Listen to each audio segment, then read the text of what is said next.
tardes. Bienvenidos y bienvenidas a la Biblioteca de Castilla-La Mancha. Gracias por acudir a esta convocatoria con la que inauguramos las actividades de la biblioteca durante este final de año, que sin duda van a ser protagonizadas por la celebración del 25 aniversario de la biblioteca, como ya saben, el próximo 16 de octubre. Gracias también a la viceconsejera de Cultura y Deportes, Carmen Teresa Almedo Pedroche, que nos acompaña en la mesa para compartir este acto que es tan importante para la biblioteca, porque además de su presentación en este centro, a la que damos nuestra mejor acogida, pues nos da la opción de compartir con ella esta interesante actividad.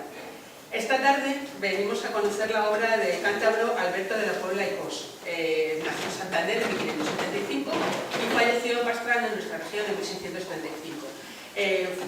Alberto de la Puebla y Cos sería conocido como Fray Alberto de la Madre de Dios al entrar en religión con tan solo 15 años. Fray Alberto, como ahora nos contarán los autores y el presentador del libro, introdujo las primeras formas barrocas en Castilla y que inició en el primer tercio del siglo XVII un nuevo estilo barroco cortesano que perduraría en la corte de Madrid durante varias décadas y que se extendería a España, Portugal y, por supuesto, a algunos puntos de nuestra región. Fray Alberto también fue el principal impulsor del estilo carmelitano, con el que dio base a la creación de multitud de conventos carmelitas en España, en América y, por supuesto, en Castilla-La Mancha. El libro que se presenta esta tarde, Fray Alberto, arquitecto, 1575-1635, los inicios del barroco en España y Portugal, ha sido editado por el Servicio de Publicaciones de la Consejería de Cultura y Deportes de la Junta de Comunidades de Castilla-La Mancha, y con este libro creo que sus autores, José Luis García Martínez y José Miguel Muñoz Jiménez, también presentes en la mesa y a los que les agradezco su presencia en esta biblioteca, pretenden replantear los inicios de la arquitectura barroca en España y en Portugal y sobre todo posicionar a Fray Alberto como uno de los arquitectos españoles más importantes de todos los tiempos. Para hablarnos de los autores, José Luis García Martínez, José Miguel Muñoz Jiménez, contamos también en la mesa con la presencia de Ignacio González Vargas Ibáñez, que va a hacer la presentación de la obra. Es catedrático de Composición Arquitectónica de la Escuela Superior de Arquitectura de la Universidad de Castilla-La Mancha y ha desarrollado su actividad docente en las universidades de La Habana, la Sorbona de París, el Instituto de Arquitectura de Venecia, la Universidad de Bolonia y la Universidad Técnica de Dresde, entre otras. Es autor también de numerosas publicaciones y colaboración en numerosos artículos y fue premiado, fue galardonado con el Premio Internacional del Sabio Siglo XXI, otorgado por la Universidad Nacional Autónoma de Sinaloa de México. Cedo la palabra al señor Ignacio González Varas para que proceda a la presentación del libro. Muchas gracias a la directora de la biblioteca por acogernos aquí en este magnífico sitio y muchas gracias a todo el personal de la biblioteca por la organización del acto y también muy especialmente a la viceconsejera de Cultura, Educación y Deportes de la Junta de Comunidades, que además, yo no sé si es un ado del destino, pero me sorprendió mucho porque en su nombre, Carmen Teresa, pues hace confluir dos de los leitmotivs de este libro, ¿no? Carmen por la orden del Carmelo, de los carmelitas, y Teresa Pepe de Ahumada, ¿no? Santa Teresa de Jesús, que es la gran reformadora de los carmelitas. Entonces, yo no sé, creo que esto ya es muy buen augurio para que el libro tenga un gran éxito, así que me alegra mucho. Además, me alegra mucho estar aquí en esta mesa. Estuve hace unos meses presentando otro libro sobre el Museo de Santa Cruz que hizo Lucía López Enarmol, una discípula mía, que era su tesis doctoral, y ahora pues tengo la suerte y el honor de estar aquí compartiendo esta mesa para presentar el libro y los dos autores que han realizado este libro, y además agradezco mucho a la consejería y espero que siga esta senda de publicaciones que creo que es muy interesante, que contribuye pues a divulgar, a difundir, a dar a conocer, con monografías además de un alto valor científico y académico. Son libros de gran valor por el estudio que hay detrás, por la documentación que tienen, y es un gran servicio sin duda a la comunidad para difundir el patrimonio y además darlo a conocer. Y precisamente hoy me trasladaba también José Miguel una noticia que hemos conocido, cuando uno de los conventos carmelitanos pues se ha derrumbado parte de su techumbre, y creo que es un tema que efectivamente nos preocupa a todos, y efectivamente Fray Alberto estuvo aquí en Toledo, fue uno de los artífices fundamentales de esta ciudad conventual de Toledo, y creo que estamos poniendo pues esfuerzo por parte de la universidad. También está el profesor Francisco José Aranda, catedrático de Historia Moderna, que formamos un grupo que se llama Claustrat para estudiar pues el estado de los conventos de Toledo, y habrá un congreso en noviembre internacional sobre este tema que creo que es un tema que nos preocupa a todos. El libro efectivamente trata una figura que al verla ya compendiada en todas estas páginas se nos muestra como enorme, ¿no?, en la historia de la arquitectura española. Creo que es merecedor de una gran monografía y me alegro mucho que haya caído en manos de estos dos autores, José Miguel y José Luis, que por fin creo que de un modo definitivo pues nos sitúan a uno de los grandes maestros. Decía en aquellos años, ¿no?, Gómez Moreno, las águilas del Renacimiento español, pues una de esas águilas de los inicios del primer barroco. Y me gusta mucho además la portada que habéis hecho, ¿no?, simple y llanamente Fray Alberto, así presentado. Creo que a él le hubiera gustado ese estilo llano, quizás directo, como corresponde también a su arquitectura muy directa, pero después ya cuando hablamos y vemos la primera página del frontispicio, pues ya nos dice los inicios del barroco en España y Portugal, el arquitecto Fray Alberto de la Madre de Dios se desarrollaba. Pero ese modo de presentarle como Fray Alberto pues, me ha parecido impactante y muy directo. Se trata de una monografía sobre el arquitecto y hecha con todo el rigor documental. Desde luego los dos autores tienen una larga trayectoria en el estudio histórico-artístico y documental, lo que es una garantía de que con esta monografía creo que ya se pone sobre la mesa la monografía definitiva de este arquitecto, que como se puede ver recorriendo páginas y páginas y en las ilustraciones que nos van mostrando su obra, es un arquitecto extraordinariamente prolífico que tiene obra por España, Portugal y también muy especialmente también la comunidad de Castilla-La Mancha, como señalaba la directora, y también incluso en Toledo con la iglesia del convento de Carmelitas Descalzas de San José, que es también una de sus grandes obras. El punto de vista que se ha adoptado es la biografía. Es una larga tradición historiográfica el estudiar las obras de historia del arte a través de los autores, que de hecho se remonta al Renacimiento. Las primeras biografías fueron las de Vasari, ¿no?, sobre los grandes pintores, arquitectos, y que surgía además en ese Renacimiento cercano a este momento por un deseo de poner en valor la personalidad del artista creador. Yo creo que no sé si los autores nos dirán qué tipo de modelo de artista nos encontramos, más cercano a los grandes genios creadores o al oficio, como se le ha presentado muchas veces.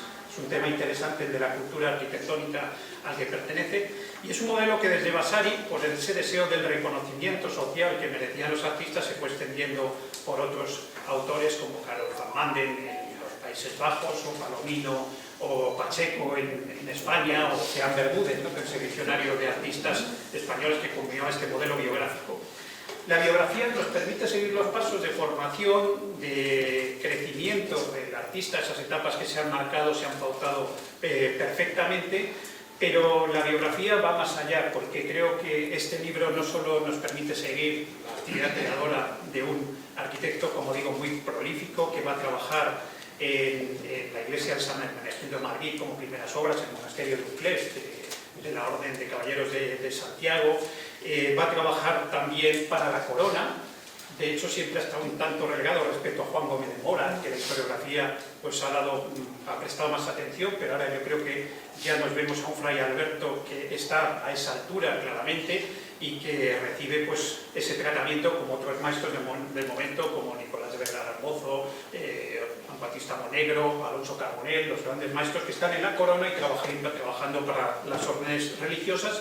Y por supuesto verán ustedes pues, la gran obra que realizará en torno a Lerma, para el gran duque de Lerma, como valido del rey, y desarrolla una ciudad que es un proyecto pues, de ciudad ducal en el siglo XVII, magnífica, pero también, como digo, pues encontraremos obras en la Puebla Montalbán, por nuestra región, ¿no?, en Guadalajara, Pastrana, en San Clemente, una obra desde luego extraordinariamente prolífica. Pero como digo, también nos permite comprender perfectamente este momento tan interesante de las primeras décadas del siglo XVII, finales del siglo XVI, que es el momento de un gran esplendor cultural en España.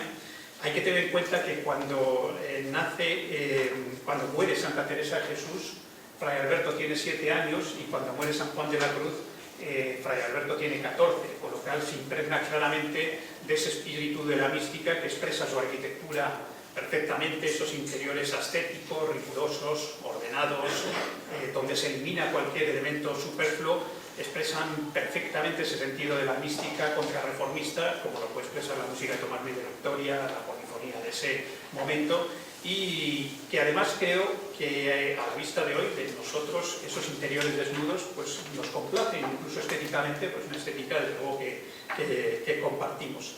Es un momento desde el punto de vista de la historia del arte complejo. Supongo que nos hablaréis aquí de esas opiniones que se siguen vertiendo sobre si existe un estilo carmelitano, un estilo de la orden carmelita, como también se ha hablado que existe un estilo jesuítico o jesuita derivado de la iglesia del Gesù de Jacopo Barozzi Vignola de Roma, ¿no? Y que se difunde también por todo el orbe católico.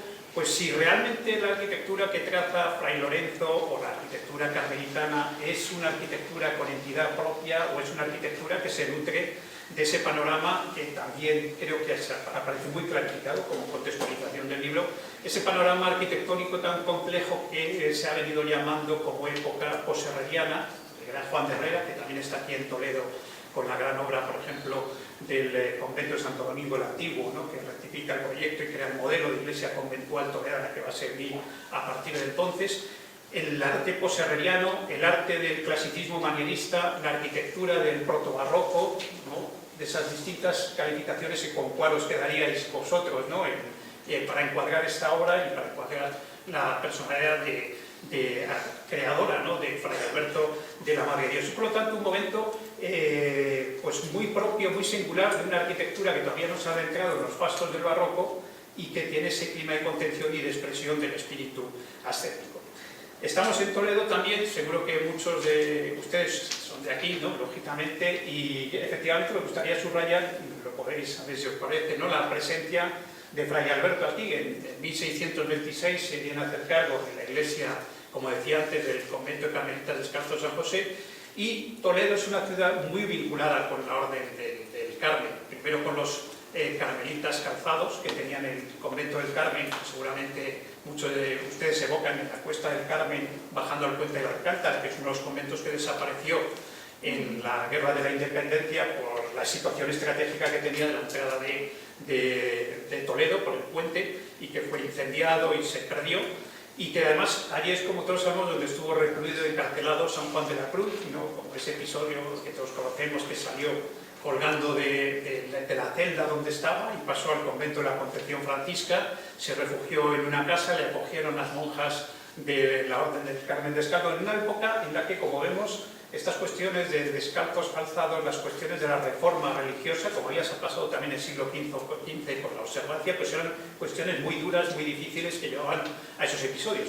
Pero bueno, gracias a ello tenemos a ese cántico espiritual, ¿no? Que escribió en la cárcel, con lo cual es un momento, Toledo, en el que está viviendo ese gran momento de fervor religioso. Hay que tener en cuenta que nos abandona la corte, ¿no? Cuando Felipe II decide trasladarla a Madrid, y en 1603 Felipe III corrobora esa decisión, ¿no? Después del episodio del lustro que está en Valladolid, la corte, con lo cual Toledo pierde ese sentido y carácter de ciudad cortesana y se convierte en una ciudad conventual por excelencia, ¿no? Los conventos, en su momento estamos ahora haciendo un estudio, y había unos 50 conventos en Toledo, en este momento quedan más o menos 32 en pie, sus edificios, y órdenes vivas menos todavía, pero era una gran ciudad conventual, y desde luego Fray Alberto viene aquí a Toledo tras ese convento, y el año siguiente, precisamente, otro de los grandes maestros de la arquitectura de este protobarroco, Fray Lorenzo de San Nicolás, también comienza el convento de Gaitanas, con dos planteamientos que también sería interesante que confrontarais. Hay un año de diferencia, son un mismo modelo tipológico de iglesia de cajón, pero el jarrado de las bóvedas expresa una diferencia, ¿no? Más jugosa de Fray Lorenzo de San Nicolás. Se está construyendo la iglesia de los jesuitas de San Ildefonso, que tardará un siglo en realizarse con Pedro Sánchez, se llamaba como nuestro presidente del gobierno, y ese gran maestro que lleva adelante esa obra, que tardará un siglo, con lo cual tenemos un modelo de iglesia jesuítica directamente vinculada con Roma, con Alcalá de Henares, con las grandes fábricas de los jesuitas, y por lo tanto encontramos pues un momento muy efervescente en la arquitectura, y en Toledo pues vive, como digo, de un modo creativo, pero es un episodio más, como digo, solo de esta gran trayectoria. Quería señalar, para terminar, solamente pues los autores, aquí han venido a presentar la obra y que quiero que nos hablen de ella, que desde luego, como digo, es una gran garantía para que Fray Alberto haya recibido pues, la monografía definitiva, ¿no? José Luis García, como el más joven, es además titulado por la Universidad de Castilla-La Mancha, egresado en Historia del Arte, y por lo tanto alumno de esta casa, de esta comunidad, y un gran conocedor de los archivos, ¿no? Creo que está en el archivo como figura en el currículum del Ministerio de Hacienda, y pues ha trazado pues, numerosas... Imagino que nos contará cómo se acercó a la figura de Fray Alberto, supongo que sería a través de la obra de Huete, etcétera, ¿no? que precisamente escribirá una monografía que va a ser premiada, ¿no? Con el premio de Humanidades. Creo que tienes sobre el premio Juan Jiménez de Aguilar, ¿no? Como un gran galardón por su investigación de ese momento y de ese lugar, con lo cual creo que ha sido de este conocimiento desde Cuenca, Huete, todo ese panorama que se ha ido engrandeciendo hasta llegar a cubrir este vasto territorio. Y algo similar, pero distinto, creo que ocurre con la trayectoria de José Miguel Muñoz, que me une una gran amistad y quizás sea el motivo principal por el que esté aquí sentado.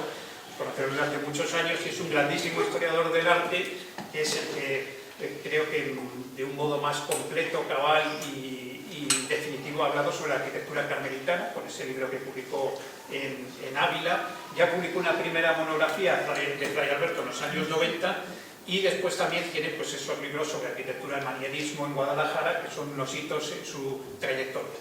Él, como digo, ha terciado en esa polémica con los grandes historiadores del arte de España, Juan José Martín González, con Antonio Valls Correa, etcétera, sobre la existencia de una arquitectura propia de las órdenes, un estilo carmelitano o no, con lo cual creo que es una voz muy interesada y muy autorizada para hablar no solo de la obra de Fray Lorenzo, sino para realizar la crítica arquitectónica de todas sus obras. Tiene también una enorme obra que les recomiendo que consulten, José Miguel, sobre los santuarios españoles, que asusta verla porque es una monografía magnífica, panorámica, con lo cual, como digo, pues creo que son dos voces muy autorizadas para abordar este libro, que, como decía en el comienzo de mi intervención, agradezco mucho a la Consejería que se haya animado en estos tiempos de difíciles ediciones. Es muy difícil emprender la tarea de editorial de un libro a publicarlo, y por mi parte pues no quería extenderme más, y muchas gracias a la directora por haberme cedido la palabra. Bueno, si no les parece, ahora es hora de los autores.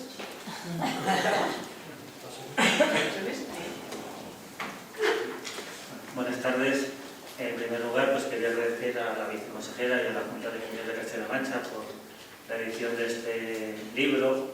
Y bueno, como ha dicho Ignacio, que quería que comentásemos un poco los inicios de cómo empezó esta publicación. Bueno, pues mis inicios con Fray Alberto fue en el archivo de protocolos, que en el caso de Huete los tenemos allí. Y entonces, bueno, pues yo encontré una escritura para construir la iglesia del convento de Santo Domingo. Y bueno, yo vi en la portada que ponía iglesia trazada por el padre Fray Alberto de la Madre de Dios, maestro de obras Antonio de Mazas. Digo, yo el fraile esto fuera directamente, yo me quedo con Antonio de Mazas. Este fraile no va a ningún sitio. Y entonces, bueno, pues ya en la biblioteca de la universidad, una obra que es de Cruz Valdovinos, que es Historia de la Arquitectura Española, pues aparece ahí el nombre de un fraile, además el primero de la lista de arquitectos del barroco. Digo, bueno, a ver si va a ser el mismo fraile. Y claro, cuando ya vi que era el mismo fraile es cuando me empecé a interesar por esta obra y vi que que era un arquitecto que tenía cierta relevancia. Pero claro, lo que sí que es verdad que la historiografía tradicional pues siempre a Fray Alberto lo ha puesto bajo el paraguas de los arquitectos reales Francisco de Mora y Juan Gómez de Mora. Y esto es algo que no sospechábamos que iba a ser así, que es un error realmente. Y el primero que empieza con este error es Antonio Pons, que dice, bueno, la Encarnación la ha diseñado, dicen que la ha diseñado un arquitecto trinitario, en eso se equivoca, pero algo tendría que decir el maestro mayor de obra, Juan Gómez de Mora. Y ahí es donde todos los autores que han investigado después han ido, digamos, equivocándose, porque lo que han tratado siempre es de encontrar la perla, ¿no? La aguja en el pajar. Había que encontrar a Francisco de Mora y a Juan Gómez de Mora. Hay un protocolo en el Archivo de Protocolos de Madrid que sale el nombre de Fray Alberto unas 100 veces. Y nada, pero contratando, diseñando. pero aparece el nombre de Francisco de Mora una vez y lo subrayaron con bolígrafo, el protocolo notarial, como diciendo, ya lo hemos encontrado, este es el que realmente dirige la obra. Y claro, eso es lo que hemos empezado a revisar porque hemos visto que muchas veces a la hora de investigar nos estamos fiando de lo que han dicho otros autores. Y yo en este caso como archivero, y bueno, y José Miguel lo hemos comprobado igual, que tenemos que ir a las fuentes originales, porque muchas veces un historiador del arte, tiene una fuente documental, la interpreta de una forma y luego llega otro y lo que dice el documento no es lo que dice realmente. Y claro, hemos visto errores de bulto que se han ido pasando de autor en autor, incluso hay tesis doctorales que citan escrituras que no han ido a ver, por supuesto, y citan la asignatura equivocada del primer autor que se equivocó, y eso va pasando de autor en autor. Y lo que hemos visto es que Fray Alberto es la persona de mayor confianza de los reyes en el tema de la arquitectura en la década de 1610. Luego ya Juan Gómez de Mora, que lo nombran arquitecto real no porque tuviera, es algo ilógico, no tiene ninguna experiencia, ninguna obra, ningún currículum, y lo nombran arquitecto real. ¿Por qué? Porque su tío tenía mucha amistad con el rey y por eso lo nombran. Y entonces tiene un periodo de prácticas en el que es el arquitecto real.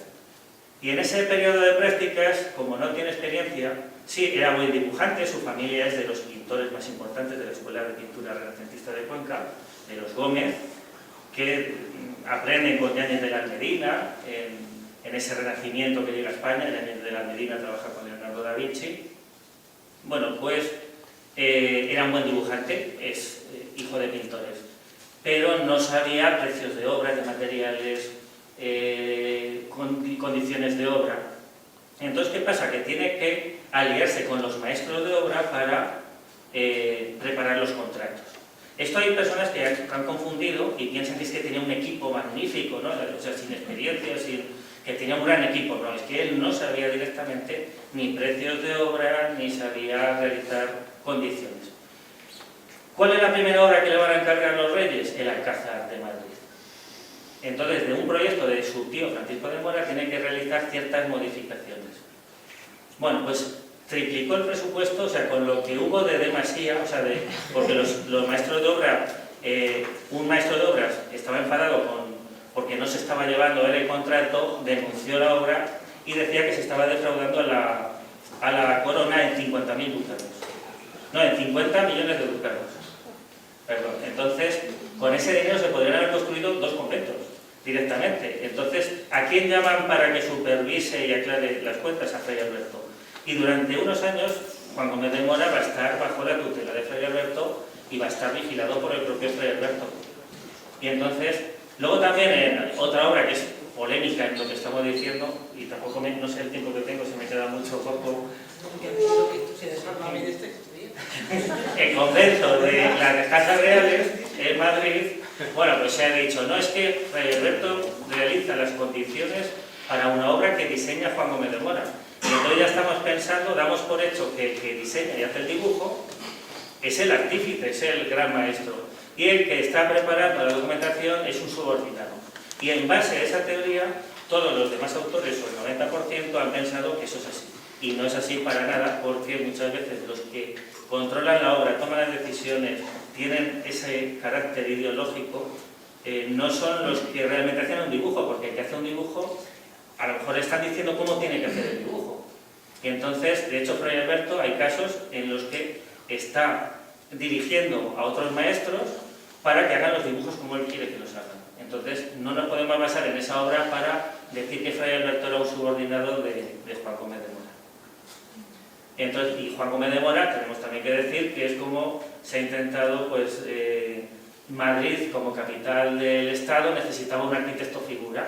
Y entonces, en ese sentido, se ha creado una figura como el Bernini español, donde se le han adjudicado obras que incluso los guías ya se ha documentado que no son suyas. Vas a la Universidad de Alcalá y dicen, no, usted lo diseña Juan Gómez de Mora, y sabemos que es de José de Sopeña, o la misma Encarnación, los guías turísticos siguen comentando que es de Juan Gómez de Mora. Y le pregunté a un guía, me dice, ¿y por qué decimos que es de Fray Alberto? O sea, ¿por qué si están todos los documentos notariales, más de 100, demuestran que son de Fray Alberto? decimos que Juan Gómez de Moreno me contestó un día, porque Fray Alberto, como era humilde, no quería que su nombre se diera a conocer. Esa es la cosa. Y yo creo que con esto, yo creo que a lo mejor no me quiero extender más. Y bueno, pues la verdad tengo que decir que también ha sido un placer pues, trabajar con José Miguel, porque bueno, pues yo recuerdo que cuando con el tema de Santo Domingo de Huete, un profesor de la universidad que pues tengo que decir que cuando fui al Viso del Marqués con una visita con Enrique Herrera, profesor de la universidad, dijo, bueno, los nichos sepulcrales son de Fray Alberto. Pues hablé con él y bueno, pues me ayudó a preparar ese trabajo con el que ganó un premio. Y bueno, pues él me asesoró para que leyera las obras de José Miguel. Me dijo, léete el libro de arquitectura carmelitana y demás. Y ahí es cuando yo conocí la figura de José Miguel como lector. Y luego más adelante, pues ya tuve la oportunidad y el privilegio de conocer a José Miguel en persona. Y nada, pues, muchas gracias y te doy la palabra a José Miguel. Muchas gracias, Luis. Y gracias a todos los asistentes y los presentes en esta mesa.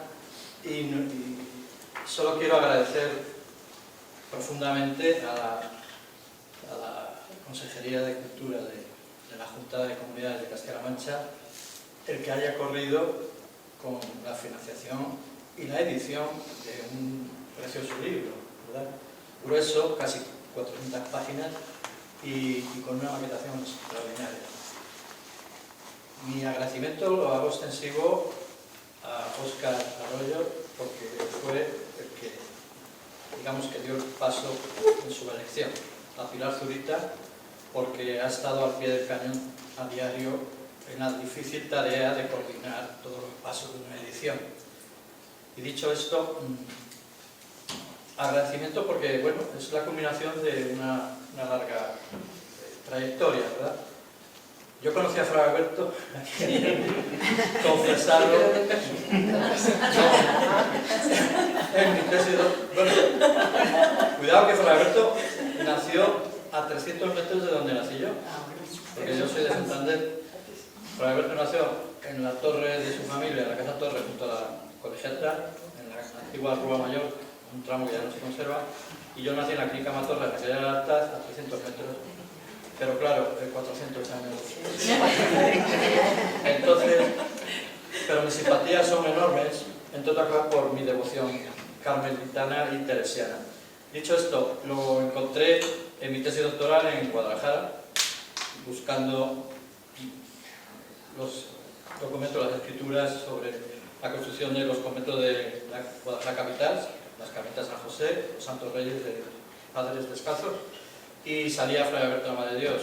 Ya le conocíamos, porque digamos que el gran descubrimiento de Fray Alberto empezó en el año 1975 con un artículo fabuloso del catedrático de Historia del Arte, Agustín Bustamante García, que trabajando sobre la arquitectura del manierismo y del clasicismo en Valladolid, sin embargo encontró en Madrid un protocolo sobre la obra de encarnación y nos descubrió a todos que existía un arquitecto importantísimo, ¿no? Y ya a partir de eso me di cuenta que Gratiniano y Nieto Gallo, historiador del franquismo, director general de Bellas Artes, escribió su tesis doctoral sobre el conjunto de Lerma, el conjunto de la villa de Lerma, en Burgos. Y ahí descubrió Gratiniano que también Fray Alberto estaba en todos los documentos y que era responsable de la traza de casi todos los 6 conventos y el palacio del duque, ¿no? De tal forma que en Guadalajara me reafirmé en la importancia de este arquitecto. Y después en Pastrana, porque descubrí que había construido la colegiata, la reforma de la colegiata de los duques de Pastrana, fantástico edificio, y encima me encuentro que hizo su segunda profesión en Pastrana, la primera la hizo en Segovia, pero que había muerto en Pastrana y estaba enterrado allí en San Pedro de Pastrana, en el convento, en la iglesia que todavía se conserva, cuya fachada es sin duda de su autoría. Y de esta manera, pues Fray Alberto fue para mí, como le pasó también a José Luis, pues una persona familiar y próxima, muy próxima. En el año 1990, al tiempo que saqué el libro de Arquitectura Carmelitana, que ha citado Ignacio, y muchas gracias por tus palabras tan elogiosas, también publiqué la primera monografía de Fray Alberto, que tiene 90 páginas, y que trata de 25 obras documentadas. 30 años después, con este libro, hemos conseguido que en vez de 90 páginas sean 400 y que en vez de 25 obras sean 80 obras documentadas. Y esto nos ha animado, y otras muchas razones de tipo formal, de tipo de mecenazgo, de tipo que le atribuyamos otras 80 obras. Esto nos lleva a 160 posibles construcciones y le convierten en el arquitecto más prolífico de la primera mitad del siglo XVII. Y además, ¿qué obras? Pues obras de gran calidad, ¿verdad? Termino. El Convento Real de la Encarnación de Madrid, el Santuario de la Vera Cruz de Caravaca, en Murcia, el Trascoro de la Catedral de Murcia, que es una atribución nuestra basada en las afinidades formales con un sepulcro que hay en Torralba, en la provincia de Cuenca, que es idéntico y que maneja el mismo lenguaje de materiales, de formas, de tal forma que la presencia de Fray Alberto en Murcia, en Caravaca, está documentada, el santuario y los conventos de carmelitas, y por eso y luego los conventos de Lerma, que son fantásticos, y en fin, y otras muchas obras que se nos van a olvidar. Buena parte de los colegios de Alcalá de Henares y sobre todo los conventos y colegios también son suyos, no solo de carmelitas, sino también de trinitarios y de otras. Por ejemplo, le atribuimos el colegio de Santo Tomás de Aquino, de los dominicos, que ahora es el nuevo parador de turismo y que, bueno, ha sido transformado en una intervención muy... A mí me gusta. A mí también me gusta. No, sí, me gusta el contraste entre la obra antigua y la nueva, pero ciertamente es atrevida, ¿no? Entonces, tanto la iglesia como el claustro deben ser de Fray Alberto, por muchas razones. Entre otras porque, claro, no es un argumento, pero sí es significativo, no hay atribución a otros autores, a otro autor, y entonces eso nos anima también un poco, ¿no? Siempre veremos, ojalá salga la documentación. Y termino, Fray Alberto, por tanto, es un personaje que merece este libro. El libro es muy bueno, no porque el libro se lee muy bien porque lo hemos intentado redactar de forma amena y es polémico, va a ser polémico, es atrevido, en fin, que tiene unas fotos maravillosas, extraordinarias de la mayoría de José Luis, que tiene muchas ventajas y virtudes y espero que le guste a todo aquel que se acerque a él, ¿no? Bueno, y es lo que quería decir, y de nuevo gracias por todo esto, ¿no? Queremos presentarlo, ya lo presentamos de forma así un poco acelerada, pero también interesante en Guadalajara, ciudad albertiana, porque tiene ahí 2 conventos y trabajó mucho para los duques del Infantado. Hizo para los duques del Infantado el Palacio de Madrid, el Palacio de San Andrés, que ya no se conserva, pero está con unas trazas estupendas que están en protocolos y están publicadas aquí, las trazas. Y luego quería decir que allí en Guadalajara, en la Feria del Libro, en el mes de abril, pues lo presentamos, ¿no? José Luis no pudo estar, pero en fin. De alguna manera, Guadalajara es una provincia y una ciudad relacionada con Fray Alberto. Y tenemos pensado presentar el libro en Cuenca, por muchas razones, ¿verdad? Que va a ser una especie de maestro de obras del Obispado de Cuenca durante muchos años. Y tienen otra gran obra extraordinaria, la Capilla del Rosario en la Catedral. Fantástica capilla, ¿no? Quizá la última obra importante de Fray Alberto, el broche final con el Trascoro de Murcia. Y luego pensamos ir a la Ciudad Real, porque trabajó mucho en la capital y sobre todo en la provincia de Ciudad Real.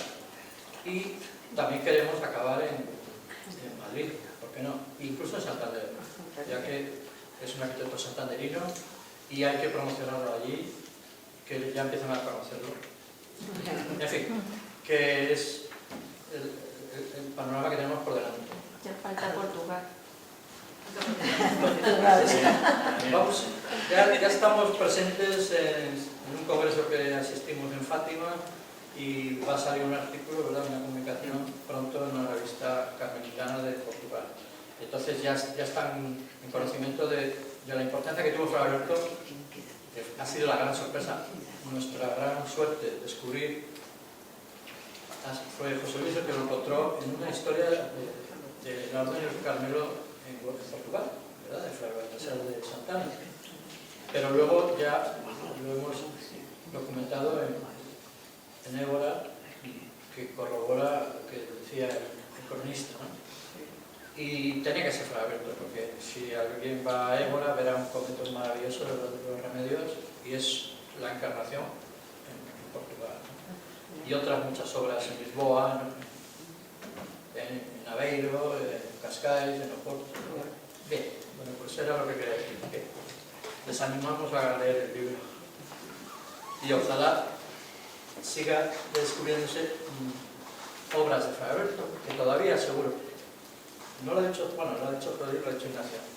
Viendo el mapa, es sorprendente cómo se movía Fray Alberto por España. En aquellos tiempos, que debía ir andando o en caballería, está en todas partes, pero no una sola vez, sino que va, vuelve a aparecer, impresionante. Estos santos andariegos, porque he dicho santo, pero es que murió en opinión de santidad, o sea, que también algo de ello hay, de cómo se movían y cómo trabajaban. Una figura interesantísima. Y nada más, muchas gracias.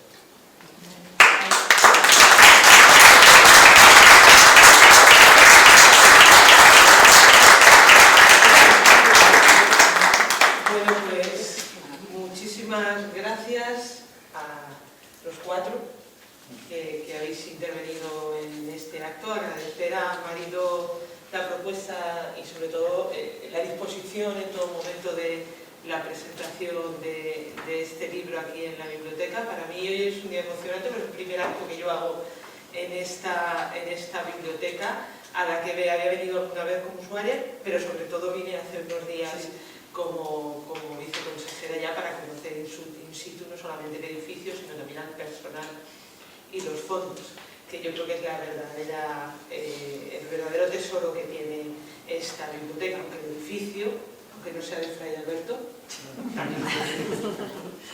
Bueno, pues yo quiero sobre todo también agradecer tanto a José Miguel como a José Luis y también a Ignacio la oportunidad que me dan de estar hoy aquí y de haber conocido la historia de este hombre, que yo no siendo arquitecta, pero bueno, que habiendo leído, habiendo visto pues, muchos edificios, conociendo Toledo como turista, que no conozco, pues nunca había oído hablar de él. Y es a raíz de que Óscar me presentara el libro, cuando yo empiezo a conocer de alguna manera a Fray Alberto.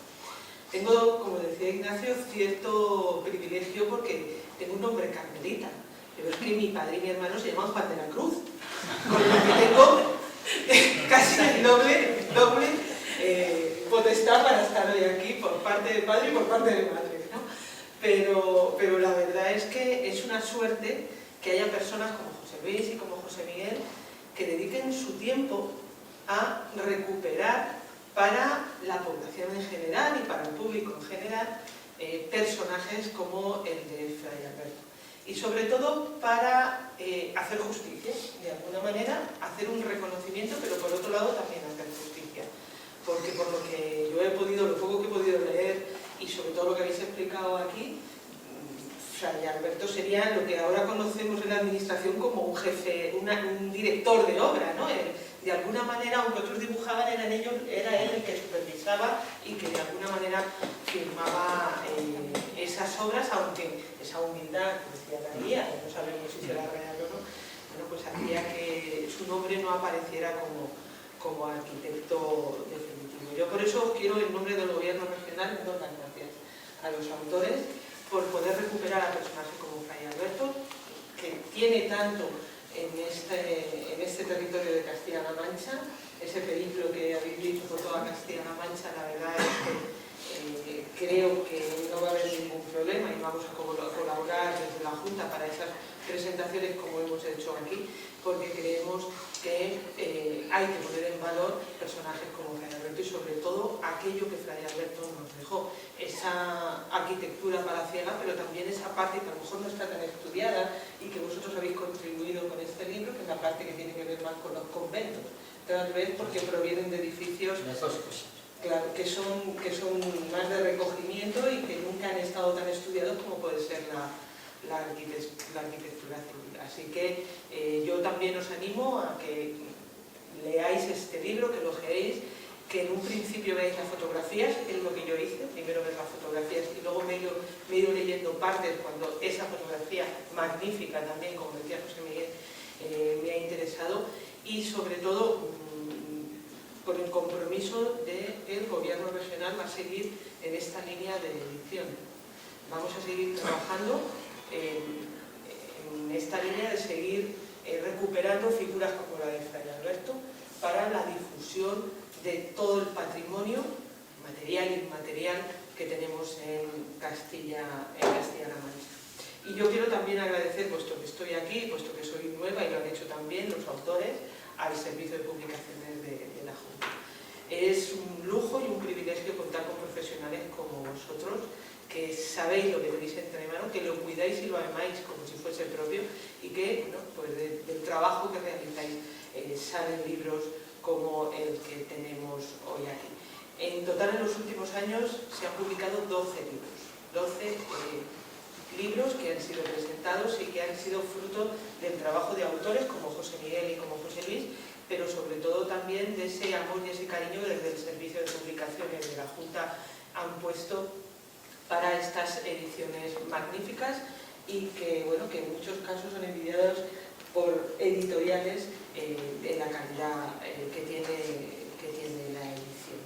Y sobre todo tener en cuenta, supongo que ya lo habremos hecho casi, no lo haremos a raíz de esta presentación, que los libros que se publican desde la Junta no se quedan en los almacenes de la Junta, sino que se entregan a bibliotecas, se entregan a instituciones y sobre todo también se ponen a disposición de los particulares a través de librerías como la que hoy nos acompaña.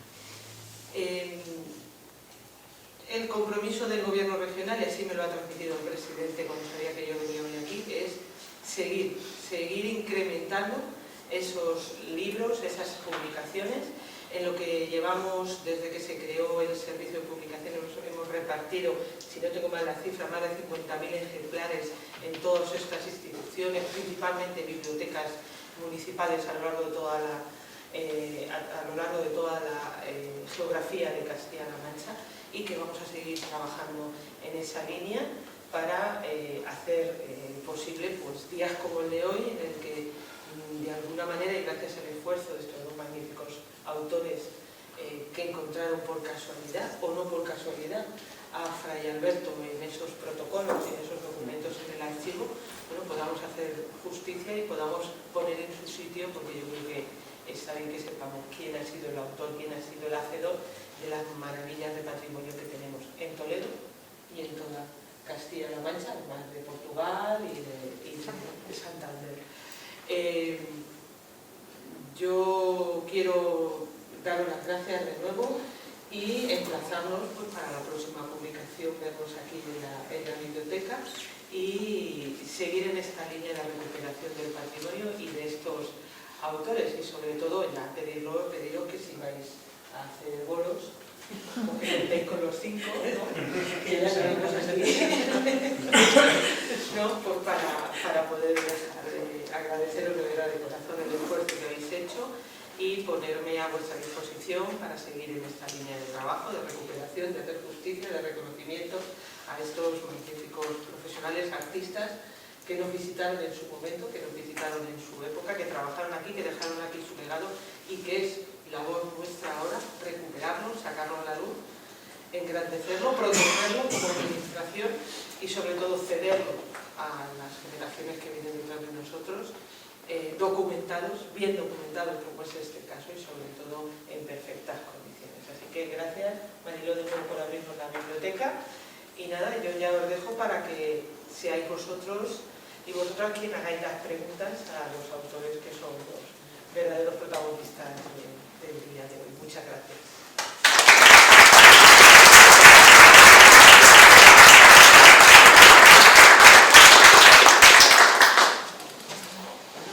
Bueno, pues si les parece, iniciamos el turno de preguntas. ¿A qué caballero? Bueno, yo primero darles gracias con todo el corazón y con todo mi agradecimiento y por lo que a mí me toca, que no solamente es el nombre como Carmen Teresa, maravilloso nombre, sino soy el padre Tito, Carmelita Descalzo. Entonces, por lo que a mí también me toca, yo soy escultor, soy restaurador, yo sé también de los entresijos de los frailes. Entonces, me gustaría preguntaros si sabéis, si os habéis dado con algún dato de cómo este hombre, efectivamente, si se hacía tan presente en todas las obras, qué tipo de vida comunitaria tenía, si eso fue impedimento en algún momento, porque claro, si yo digo, no, que me voy aquí a no sé qué, no, que me voy ahora aquí, pues hombre, no sé, ahora no creo que tuviera problemas, pero alguna puntadita se me tiraría. Entonces, ¿sabéis algo de eso? ¿Tenéis algún dato sobre ese tema? Bueno, lo primero que Fray Alberto era lego, era hermano lego. Bueno, pues más necesarios todavía. Era lego, que no era sacerdote, no Sí. hizo los votos de la profesión sacerdotal, ¿no? Entonces, eso le daba libertad de movimiento. Estaba al servicio de la arquitectura de la orden. Conoció muy de cerca a los padres generales provinciales de España y de toda... Y bueno, fue arquitecto del duque de Lerma, arquitecto directo, personal. Fue arquitecto de la reina doña Margarita de Austria, que le nombró superintendente de las obras reales, un cargo especial, pero que se repitió 2 o 3 veces en otros grandes.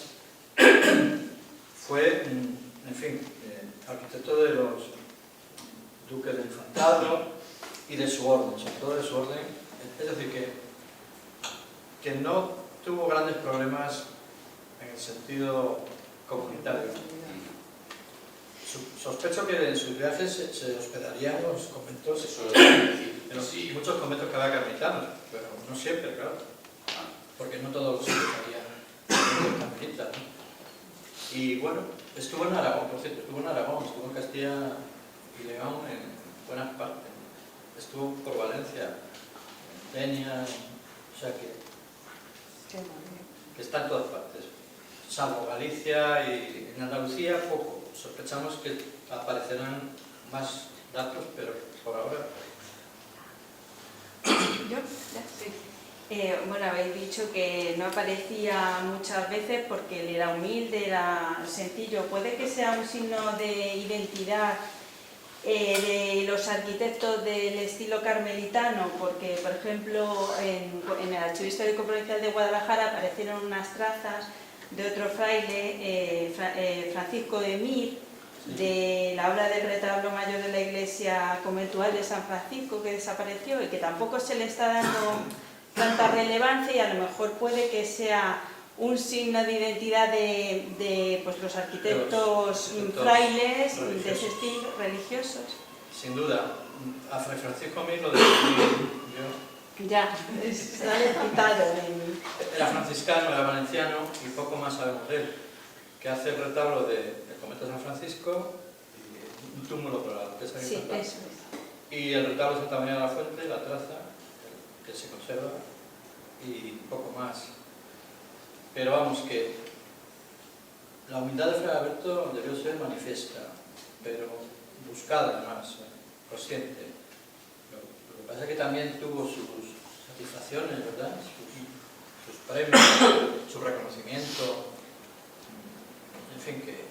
Quiero decir que puede que descubramos en un futuro más figuras relevantes que todavía no están puestas en Hay una valor. larga colección de frailes y arquitectos, o padres no jesuitas, Pedro Sánchez de Nuevo Bautista, y muchos, porque poco a poco las otras órdenes religiosas también se dotaron de arquitectos jerónimos, franciscanos, trinitarios, y algunos de grandísima relevancia, y lo mismo en Italia, por supuesto, en Francia. O sea, que no es un fenómeno muy singular, ¿no? Es un tipo de arquitecto cuya formación, que puedes hablar un poco de ese tema, si era de la práctica, aprendió en la práctica de la obra o en los tratados, Pues Fray Alberto era de una familia hidalga. No, bueno, los hermanos eran bastante ricos, eran bastante ricos en Santander, pero el padre murió bastante pobre, que tenía una torre, casa-torre en el centro de la Puebla Vieja, ¿vale? O sea que era una familia hidalga y su madre era muy aristocrática, estaba emparentada con lo mejor de la hidalguía montañesa, ¿no? Pero, en fin... De todas formas, tampoco no era tan humilde en el sentido que en el elogio fúnebre se indica que le hicieron muchísimos casos los reyes, el duque de Lerma y toda la nobleza, y que a pesar de ser carmelita, bueno, a ver, que dice que a pesar de que en el Carmen Descalzo pues parece que los miembros de la religión pueden ser, digamos, ilustres o pueden ser humildes, dice que había distintos émulos, ¿no? Que había como gente que iba en contra y envidiosa. O sea que Fray Alberto, y luego también Fray Alberto tiene una polémica con Juan Gómez de Mora sobre un muro que hay que hacer entre la Encarnación y el Alcázar de Madrid. Y Fray Alberto ahí en ese caso no demuestra humildad. Lo que sí que tiene Fray Alberto en la humildad es que las trazas, los dibujos que hacía, no los firmaba. La mayor parte de ellos, salvo 2 o 3 que sí que firmó.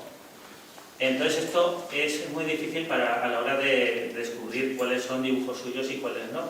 Y lo que hemos descubierto es un método porque las 3 trazas que sí que tienen firma de Fray Alberto, o que hay documentos que indican que las trazas son de Fray Alberto, tienen un pie o una escala característica que nos ha servido para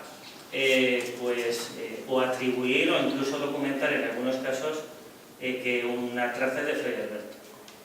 Entonces, bueno, pues digamos que Fray Alberto era humilde como religioso, pero sí que le gustaba, digamos, ser un buen arquitecto en ese momento y que sus obras fueran reconocidas. Y eso lo demuestra el elogio fúnebre, como tuvo que él, de alguna forma, ese elogio lo que manifiesta es que cuando cae el duque de Lerma, que era su principal valedor, y no solo cae el duque de Lerma, realmente cae el propio Felipe III, toda esa corte que había es criticada. Entonces, uno de los que tiene que salir de la corte al salir el duque de Lerma es Fray Alberto. Y es el momento en el que Fray Alberto se viene a Cuenca a residir, al convento del Santo Ángel. Ya había estado en Cuenca, pero ahora se viene de forma permanente. Entonces, puede ser que tengamos una vida anterior cortesana de Fray Alberto, donde tiene más libertad de movimientos, y luego una vida posterior, después de 1618, en la que Fray Alberto, pues a lo mejor está más, digamos, más supervisado, aunque se sigue moviendo a sitios como Huesca, Zaragoza, incluso pues a otras regiones alejadas. No sé si con esto... Pero tampoco realmente él debía tener su cierto orgullo. Y de hecho hay una carta al duque de Lerma, donde él está claro que tiene una relación muy cercana al duque de Lerma, ¿no? De amistad incluso, donde él lo que además es muy curioso porque dice que él es muy roñoso, digamos, que a la hora de hacer las obras, o sea, a él no le gustaba lo que se hace hoy muchas veces en la arquitectura, que habiendo dinero, pues empieza a dibujar y empieza a construir. Él lo que le gustaba es no excederse en los gastos, ¿no? Que cuando había que construir algo, que fuera algo necesario. Eso sí, le gustaba hacerlo bien, eso sí. No le gustaba que una obra se hundiese a los 5 años. Además, era amigo de la polémica, porque aparte de sus pequeños enfrentamientos con Juan Gómez de Mora, que de hecho hubo unos años en que Gómez de Mora fue su tutelado y su discípulo, hay que decirlo así, era 11 años más joven que Fray Alberto. También se enfrentó aquí en Toledo con Jorge Manuel Teotocópuli, el hijo del Greco, a raíz de la construcción de la capilla mozárabe, de la cúpula de la capilla mozárabe y de la ochava, ¿no? La capilla del Sagrario en la catedral. Polémica que tampoco hay que exagerar, porque eso lo dice también, me parece que es el que le quita un poco de eso, María, Fernando María. No fue tan ardua la polémica como dijo Yagún o algún de estos, ¿no? pero que sí que debía tener sus ideas y sus ideas claras. Bueno. ¿Alguna pregunta más?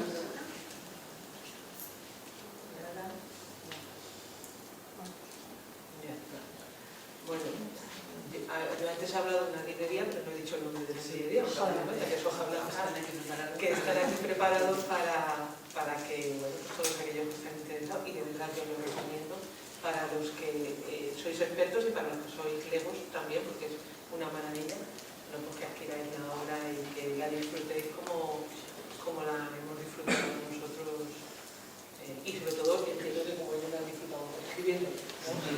Y así preparando esto. Así que muchísimas gracias a todos, un placer, y nos vemos en el próximo. ¿Vale?